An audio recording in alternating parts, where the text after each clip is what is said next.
बेटा तुम पेलम पेलाई मचाए हुए हो ना। जब तुम्हारी बीवी को पता चलेगा ना। तुम्हारा बुढ़ापे में ये हाल है तो जवानी में कितनी कुंडलियां खोली होंगी। कभी किसी और की बीवी को ताड़ा नहीं है नहीं। जैसे आजकल छेद में से रोहिणी को। चलिए एक ऑफर देता हूँ, आपको मेरी बीवी चाहिए? हाँ हाँ। मुझे चाहिए वंदिता।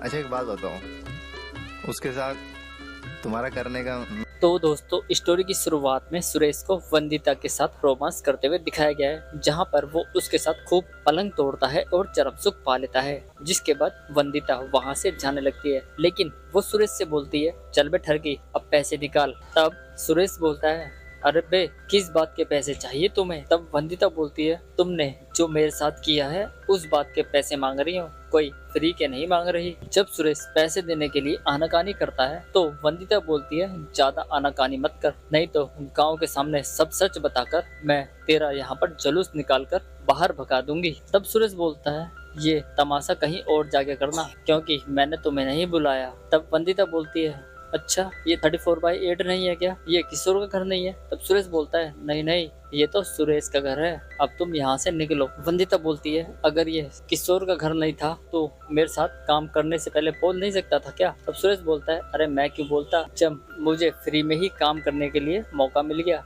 तब वंदिता जाने लगती है तो सुरेश बोलता है अच्छा चल सब कुछ छोड़ और भूल जा, और हाँ जब भी तेरा मन करे ना तू मेरे पास आ जाना। लेकिन वंदिता उसे खरी खोटी सुनाकर वहां से चली जाती है। दूसरी तरफ हम किशोर को देखते हैं, वो फोन पर उस आदमी से बात कर रहा था जिसने वंदिता को किशोर के लिए भेजा था, लेकिन वो गलती से किशोर की जगह सुरेश के घर में घुस गई थी। तब वो सुरेश से बोलता है अब चलो पैसे भेज दो, लेकिन किशोर बोलता है अरे तुमने किसी वंदिता संगीता को नहीं भेजा तो तुम्हें पैसे किस बात के दूं। अब उनकी बात चली रही थी कि तभी किशोर की वाइफ भी आ जाती है, जिसे देखकर उसकी हवा गुल हो जाती है, क्योंकि उसने तो वंदिता को बुलाया था। अगर वंदिता आ जाती तो सुरेश किशोर का भांडा फूट जाता। अब वंदिता अगर बोलती है तो मुझे देखकर खुश नहीं होगा। सुरेश बोलता है अरे खुश, मैं तो बहुत खुश हूँ बहुत खुश। जिसके बाद वंदिता बोलती है ठीक है तो अपनी खुशी मेरे सामने भी जाहिर करो। जिसके बाद तो दोनों रोमांटिक कार्यक्रम में लग जाते हैं। यहाँ पर हमें दोनों को रोमांस करते हुए दिखाया गया। इसके बाद यहाँ पर दोनों खूब पलंग तोड़ते हैं और चरम सुख पा लेते हैं। आज जो सुख उसे वंदिता से नहीं मिल पाया था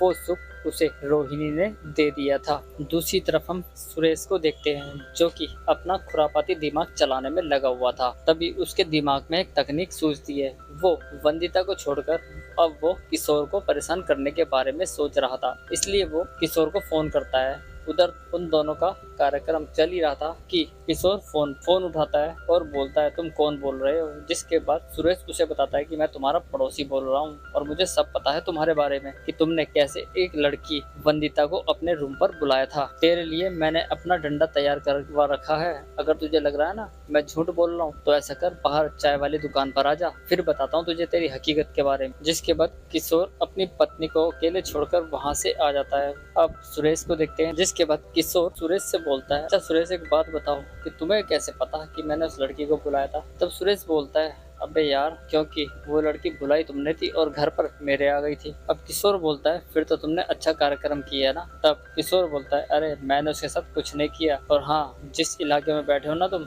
ये शरीफों का इलाका है, यहाँ शरीफ लोग रहते हैं, लेकिन जो आपने किया ना वो बहुत बड़ी गंदी हरकत है। तभी अचानक ही किशोर के पास उस लड़के का फोन आया था जिसने वंदिता को भेजा था। वो बोलता है किशोर भाई गलती से ना वंदिता किसी और के रूम में पहुंच गई और उसने उसके साथ ऐसे ऐसे किया कि मैं तुझे बता भी नहीं सकता। फिर क्या था, किशोर अपने फोन का स्पीकर ऑन करके सुरेश को भी ये सब सुना देता है। तब जाके उसे यकीन होता है। जिसके बाद अब सुरेश का बनाया हुआ प्लान में वो खुद ही फंस चुका था। तब किशोर बोलता है अब तो आप फंस गए हैं। इस पर सुरेश बोलता है अरे भाई मैं तो बस तुझे ये समझा रहा था कि तू अपनी फूल जैसी पत्नी को धोखा दे रहा है, जो ठीक नहीं है। किशोर बोलता है बंदर कितना ही बूढ़ा हो जाए लेकिन गुलाटी मारना नहीं छोड़ता। अब तुम्हारा बुढ़ापे में ये हाल है तो जवानी में आपने क्या क्या किया होगा। इसके बाद किशोर बोलता है तुम्हें नहीं पता कि मैंने तुम्हें देखा है जब तुम मेरी वाइफ को उस होल से देखते हो। तुम्हारी ट्रक के बारे में तो पूरा मोहल्ला जानता है। मैं तुम्हारी फीलिंग्स समझ सकता हूँ क्योंकि मेरी वाइफ है ही ऐसी। अब सुरेश भाई मेरा ऑफर सुनो, जब भी तुम्हारे पास वंदिता है ना तुम मुझे बता देना, और बस फिर क्या मैं मेरे घर पर अपनी बीबी के साथ तुम्हें छोड़ दूंगा